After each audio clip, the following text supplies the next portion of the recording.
Bienvenidos al Mundo Ahora, el espacio de France 24 para analizar los hechos más destacados de la jornada. Soy Valentina Torres Sánchez y es un gusto acompañarlos. Vamos con los titulares. Tras reconocer que cometió graves errores y volver a pedir perdón, renunció el hasta ahora presidente de la región de Valencia en España, Carlos Mazón.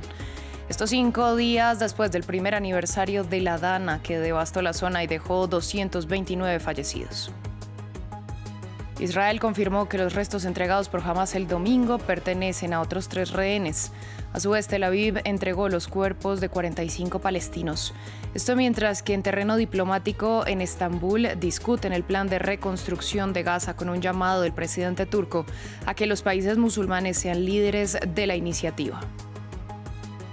En Afganistán, al menos 20 personas perdieron la vida y más de 500 resultaron heridas tras el terremoto de magnitud 6,3 que golpeó el domingo el norte del país y dejó varias regiones sin electricidad. Esto solo 2 meses después de otro movimiento telúrico que dejó más de 2.000 fallecidos. En nuestra crónica de economía le hacemos seguimiento al escándalo de Shein, la empresa de origen chino de moda rápida que se enfrenta al escrutinio de las autoridades en Francia por la supuesta venta de muñecas sexuales con rasgos infantiles. Los detalles los trae en minutos Daniela Blandón. En revista de prensa repasamos los titulares que nos dejan algunos de los principales medios internacionales. Este lunes, los periódicos en México reseñan las distintas aristas del asesinato del alcalde de Uruapan, con reacciones que vuelven a poner sobre la mesa la violencia contra líderes políticos en el país. Enseguida lo vemos con Dacil Lanza.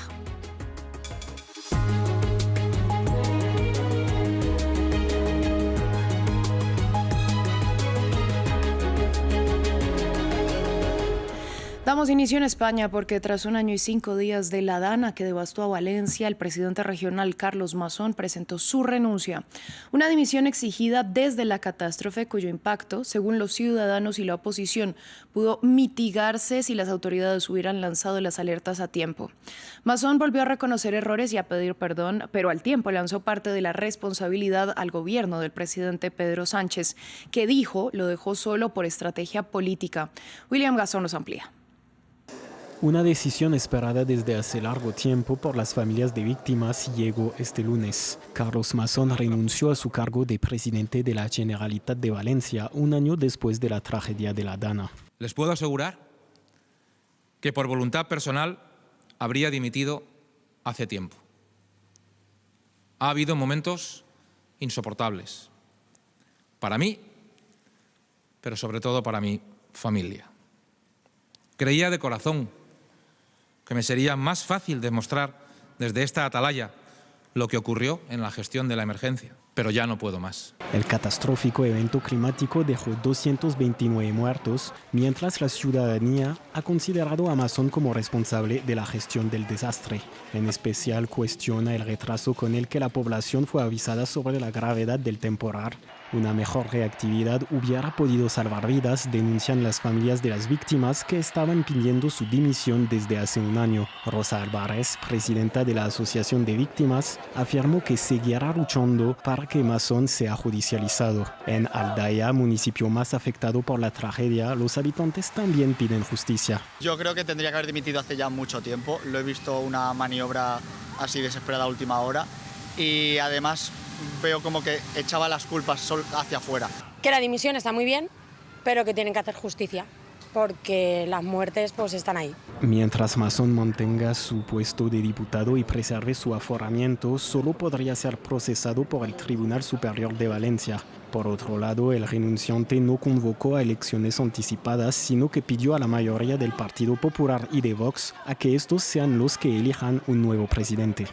Continuamos en España porque durante la primera jornada del juicio, el fiscal general del Estado, Álvaro García Ortiz, se declaró inocente de los delitos que se le imputan en el proceso por la presunta filtración de información sobre una investigación por fraude a la Hacienda en contra de Alberto González Amador, la pareja de la presidenta de la Comunidad de Madrid, Isabel Díaz Ayuso. El proceso irá hasta el 13 de noviembre y busca determinar si García Ortiz filtró un correo en el que González Amador proponía un pacto al fiscal y reconocía que había cometido 2 delitos contra la Hacienda, buscando una rebaja en la condena. Cambiamos de tema, vamos a Israel. Las autoridades forenses del país confirmaron que los restos recibidos el domingo de manos de Hamás a través de la Cruz Roja pertenecen a otros 3 rehenes que el grupo islamista mantenía en la Franja de Gaza. Se trata de 3 soldados que fueron asesinados en el ataque del 7 de octubre de 2023. A su vez, Tel Aviv entregó los cuerpos de otros 45 palestinos, lo que eleva a 270 el número de restos que Israel ha devuelto como parte del acuerdo de cese del fuego. Esto mientras que en terreno diplomático se lleva a cabo en Estambul la reunión de ministros de Exteriores de 8 países musulmanes para analizar el alto el fuego y también la reconstrucción del enclave palestino. El presidente Recep Tayyip Erdogan dijo este lunes que el papel de las naciones musulmanas debe ser clave en el liderazgo de la reedificación, al tiempo que el ministro de Exteriores dijo que la franja y su seguridad deben quedar en manos de los palestinos.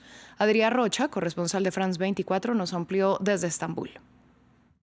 Israel, según varios países musulmanes reunidos hoy en Estambul, debe dejar de sabotear el acuerdo de alto el fuego conseguido el mes pasado en la Franja de Gaza. Así lo ha asegurado hoy el ministro de Exteriores turco, Hakan Fidan, después de una reunión con 7 ministros de Exteriores de Jordania, Qatar, Emiratos Árabes Unidos, Arabia Saudí, Pakistán e Indonesia en Estambul. Todos estos países han acordado hoy establecer más mecanismos de presión para que Israel deje de, han dicho ellos mismos, sabotear este alto el fuego y respete algo que sí está siendo respetado, según aseguran esos países, por parte de la milicia palestina de Hamas. De hecho, el ministro turco de Exteriores, Hakan Fidan, se ha quejado amargamente de los ataques y bombardeos constantes que Israel aún protagoniza dentro de la Franja de Gaza y ha asegurado el ministro turco que más de 250 palestinos han muerto después de esa firma el mes pasado en Egipto, auspiciada por parte del presidente de los Estados Unidos, Donald Trump. Turquía también se ha referido hoy a esa fuerza internacional de seguridad que debe garantizar en un futuro la paz y la seguridad dentro de la Franja de Gaza, algo que de momento ha sido rechazado en plano por un Israel que no prevé aceptar soldados turcos sobre el terreno en la Franja de Gaza. Hakan Fidan, el ministro turco, se ha referido de hecho a ello y ha asegurado que todos los países reunidos hoy en Estambul están de acuerdo en que son necesarios bases legales y más claridad en ese aspecto, sobre todo por parte de un Consejo de Seguridad de Naciones Unidas que, ha dicho Fidan, debe en los próximos días y semanas realizar estudios al respecto y establecer un mecanismo que permita que la Franja de Gaza sea finalmente asegurada, tanto si es por milicianos y agentes de seguridad palestinos como también internacionales. En Afganistán, un terremoto de magnitud 6,3 sacudió al norte del país este lunes. El movimiento telúrico provocó al menos 20 muertos y cientos de heridos, pero el balance sigue siendo provisional. Un nuevo golpe para esta nación asiática ya afectada por un terremoto que dejó más de 2.000 víctimas a finales de agosto. En la plaza de la mezquita azul de Mazar-e-Sharif, los habitantes constatan los daños. Esta joya del siglo XV, con sus brillantes azulejos, ha quedado severamente dañada por el terremoto de magnitud 6,3 que ha sacudido el norte de Afganistán, cerca de la ciudad de Holm. El temblor se sintió hasta en la capital, Kabul. La catástrofe ha causado numerosas víctimas. Según el Ministerio de Defensa afgano, los equipos militares y de ayuda de emergencia llegaron a la zona y han empezado las operaciones de rescate. Según los primeros informes, unas 320 personas resultaron heridas y se confirmaron más de 20 muertos, cuyos cuerpos fueron trasladados al hospital. Los equipos de rescate siguen trabajando y es probable que estas cifras cambien. Los equipos médicos han llegado a la zona afectada y, siguiendo las instrucciones del Ministerio de Salud, todos los hospitales de los alrededores han recibido la orden de estar preparados para recibir a más pacientes. El sismo ocurre solo unos meses después de uno de los terremotos más mortíferos de la historia de Afganistán. En agosto, un temblor de magnitud 6 causó la muerte de más de 2.200 personas y destruyó cerca de 7.000 viviendas en el este del país, según las autoridades afganas. Los talibanes, que volvieron al poder en 2021, fueron muy criticados por la falta de ayuda y la lentitud de los servicios de rescate. Afganistán es un país especialmente vulnerable a los terremotos, ya que se encuentra ubicado sobre 2 fallas tectónicas activas. Samia Suluhu Hassan fue investida este lunes como presidenta de Tanzania tras su triunfo electoral en los polémicos comicios del 29 de octubre, en el marco de los cuales se registraron violentas protestas y murieron al menos 150 personas según las autoridades. Sin embargo, la oposición denuncia casi 800 muertos. La mandataria juró el cargo para un periodo de gobierno de 5 años. Los detalles en el siguiente informe del Mariángulo. Samia Suluhu Hassan juró como presidenta de Tanzania.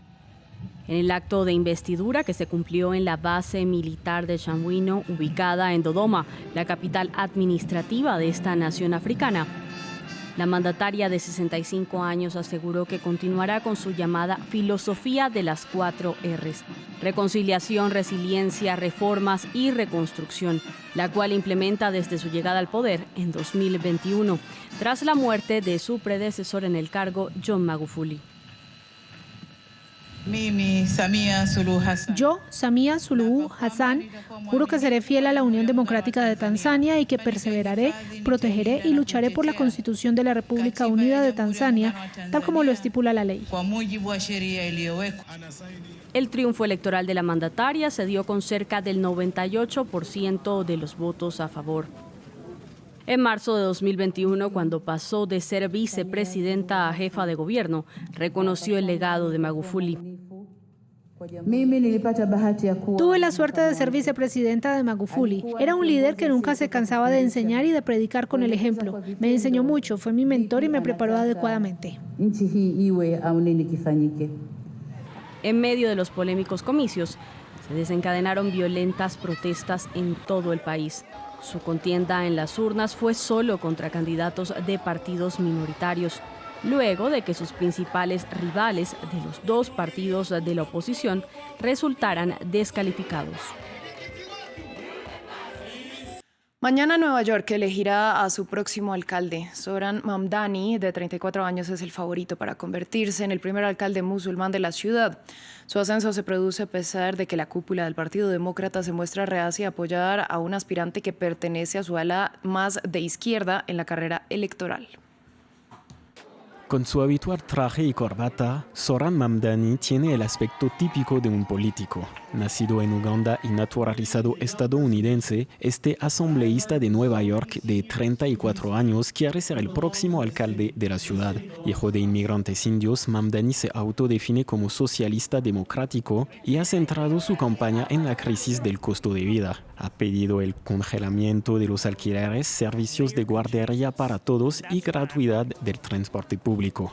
Planea financiar todo esto mediante el aumento de los impuestos a las empresas y a los ricos. Su campaña también ha aprovechado las redes sociales en una de las ciudades más diversas del mundo, publicando mensajes en español, árabe e incluso en hindi. Orgulloso musulmán, Mamdani no dudó en criticar a Israel durante la guerra en Gaza, algo controvertido en una ciudad con el mayor número de judíos fuera de Tel Aviv. Mamdani se ha dado cuenta de que se puede decir todo lo que se quiera sobre Israel, y lo cual en Nueva York solía ser al contrario, ya que antes había que ser muy pro-israelí. Sin embargo, la cúpula del Partido Demócrata se ha mostrado cautelosa a la hora de apoyar al candidato, por lo que Mamdani ha tenido que recurrir al apoyo de la ala izquierda del partido. Si resulta elegido, el candidato demócrata se ha comprometido a hacer frente a la Casa Blanca, una postura que probablemente lo pondrá en conflicto con Donald Trump, quien insiste en que Mamdani es comunista.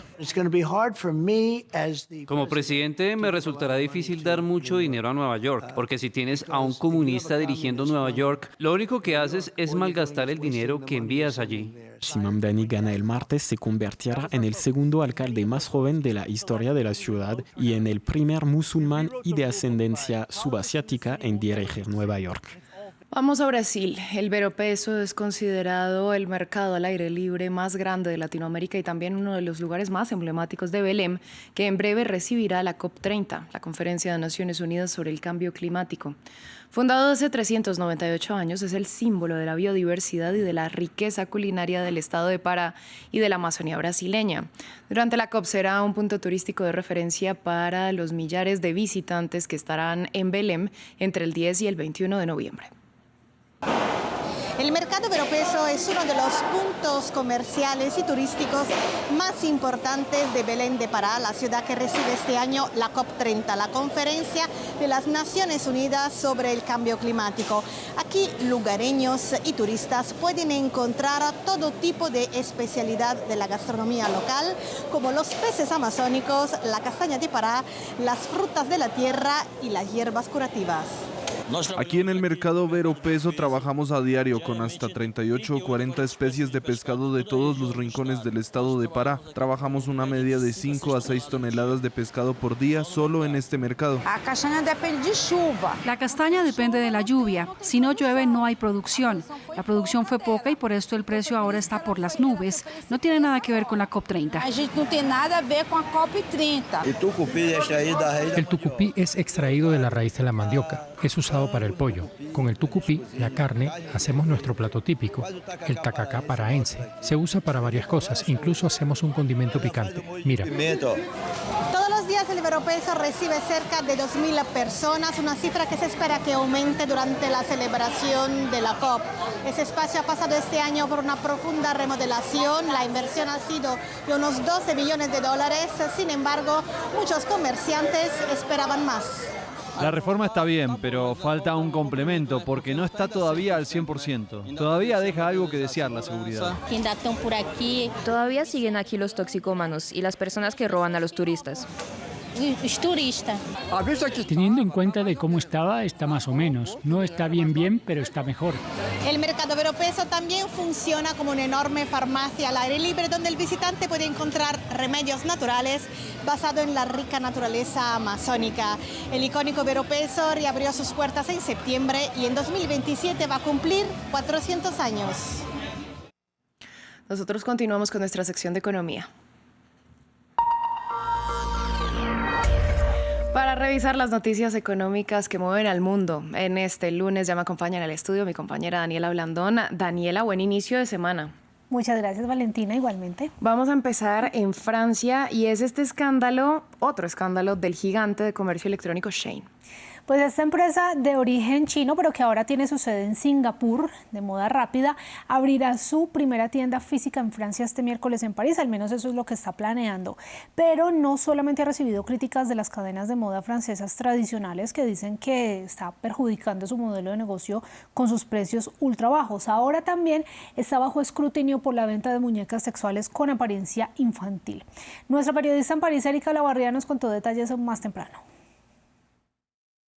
La Dirección General de la Competencia, el Consumo y la Represión de Fraude es la que ha hecho la denuncia ayer, que ha descubierto estas muñecas, como tú decías, de apariencia infantil, que en realidad son objetos sexuales. Por ejemplo, una de las muñecas es una niña con un oso de peluche y mide 80 centímetros. Las autoridades pidieron que inmediatamente la empresa retirara estos objetos y también esa categoría de objeto sexual. La empresa ha respondido, ha dicho que las retiró y que además ha encargado una investigación. Lo cierto es que esta plataforma de venta en línea, que es la principal en Francia, donde tiene 25 millones de clientes de un total de 60 millones de habitantes, es bastante polémica, ¿no? Por la polución, por el trato que da a sus trabajadores. Ha sido denunciada por competencia desleal. Por lo tanto, este escándalo viene a sumarse a otras críticas que ha recibido en Francia.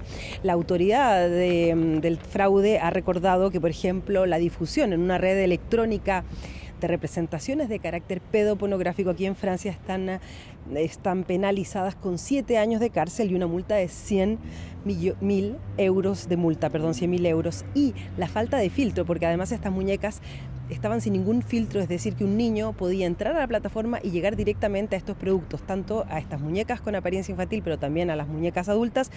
Esa falta también es penible de 3 años de cárcel y 75.000 euros de multa. El ministro de Economía, Roland Lescure, ha dicho que estas muñecas son horribles, que son ilegales, y ha dicho que si la empresa vuelve a publicar estas muñecas, pues será prohibida en Francia. Todo esto llega en un momento en que la empresa Shein va a abrir el próximo miércoles una tienda física, la primera en el mundo, en una conocida tienda por departamento francesa. Por lo tanto, la polémica justamente llega en un mal momento para la empresa china.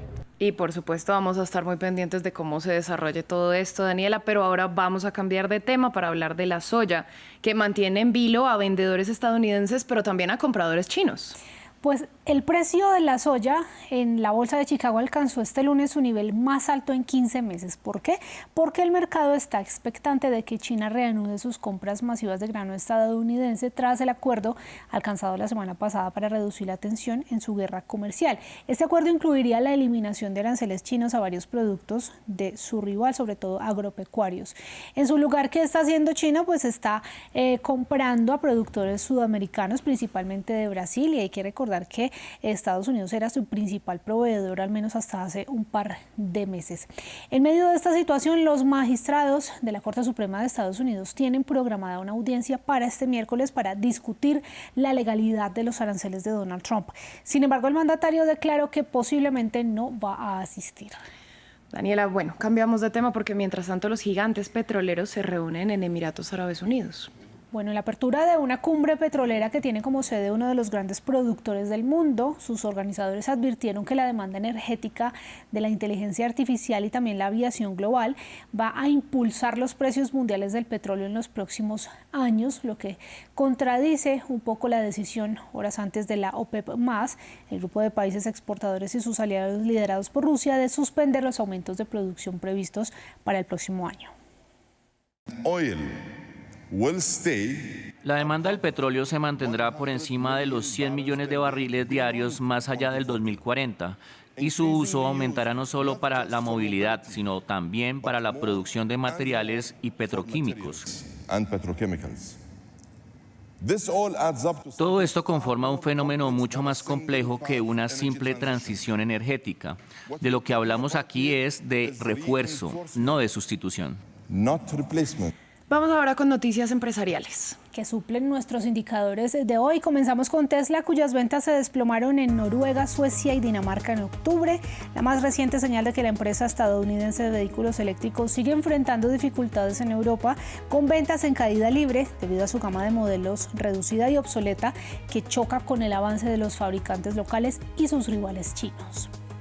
La aerolínea irlandesa de bajo costo Ryanair reconoció que elevó en un 13% interanual sus tarifas durante el primer semestre de su año fiscal, que terminó en septiembre.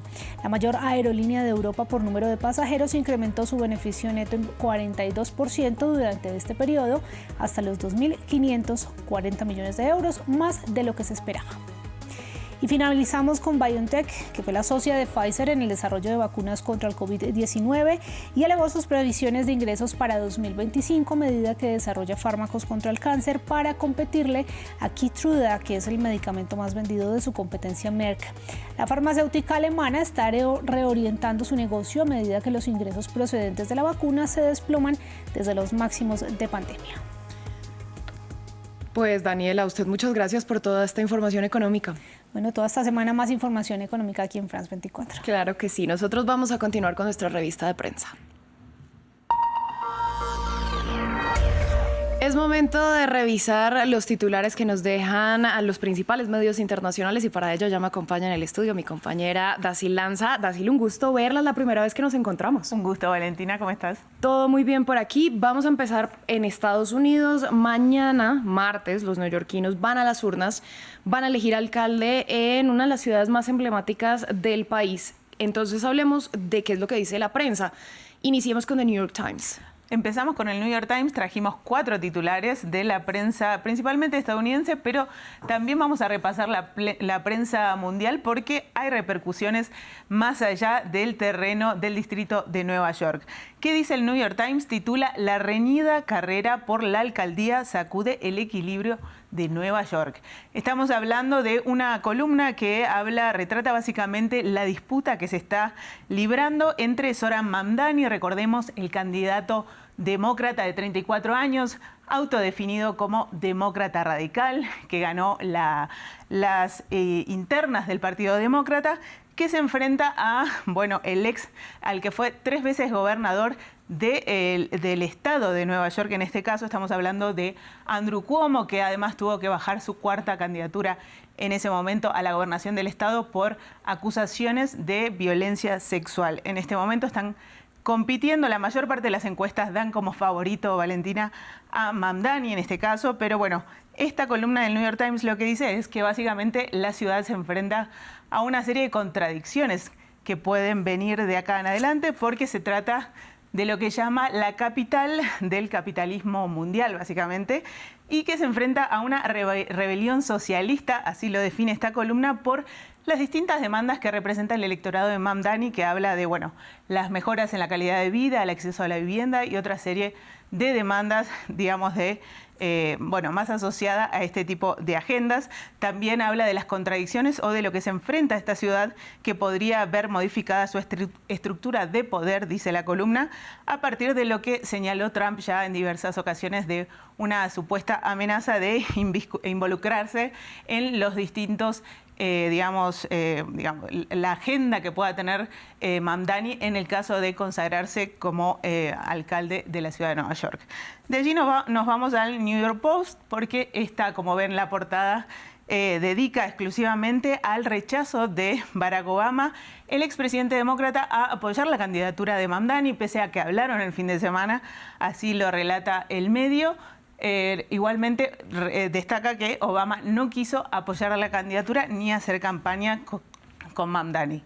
De ahí nos vamos a la prensa francesa, porque incluso la prensa francesa está atendiendo a esta candidatura. Dice: Zohran Mamdani, antídoto anti-Trump. Hay una portada muy significativa, como pueden ver, y hay una editorial donde también habla de que el distrito no es llamativo que haya un candidato demócrata, que siempre tuvo su propia agenda, en este sentido bastante influenciada por la agenda demócrata, pero que dice que la candidatura de Mamdani es algo totalmente distinto, ya que, como remarcábamos, tiene que ver con una agenda que es para, busca combatir el alto costo de vida que tiene esta metrópolis de Estados Unidos.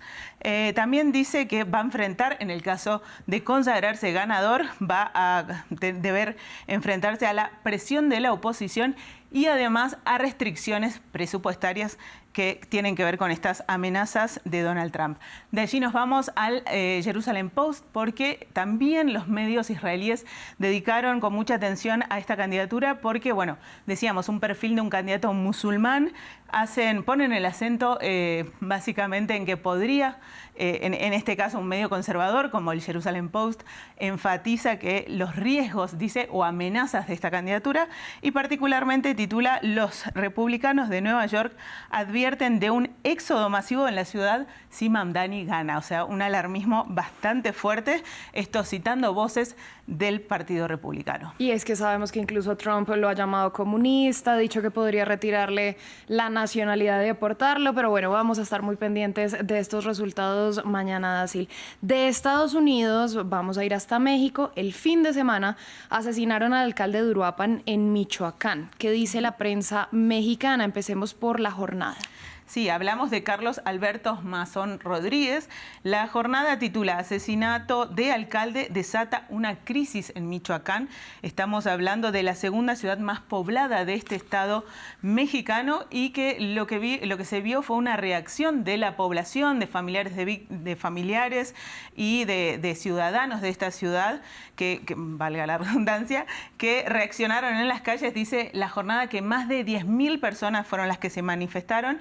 E incluso hay un mensaje, citan un mensaje, de la lucha que había tenido o que decía tener este alcalde en contra de, el crimen organizado y el narcotráfico, donde incluso hubo un mensaje donde decía que el alcalde, que no quería ser un alcalde más asesinado, ¿no?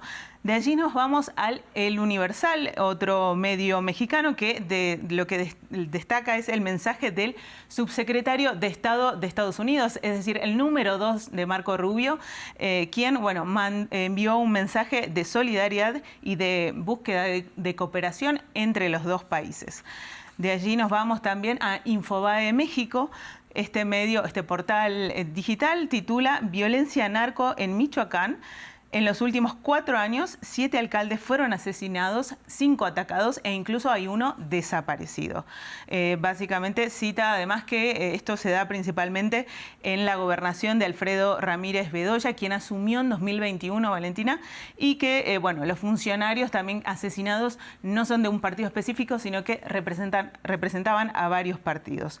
De allí nos vamos a N+, el noticiero de Televisa, que hace foco poco en las palabras de Claudia Sheinbaum, la presidenta, que habló de que ya están, que el Gabinete de Seguridad está trabajando en coordinación con las autoridades locales, tanto para esclarecer los hechos y para que no haya impunidad, además de reforzar los operativos de seguridad. Y es que incluso vimos ayer cómo abucheaban al gobernador de Michoacán cuando asistía al sepelio de Carlos Manso. Pues Dacila, a usted muchas gracias por toda esta información. Gracias, Valentina.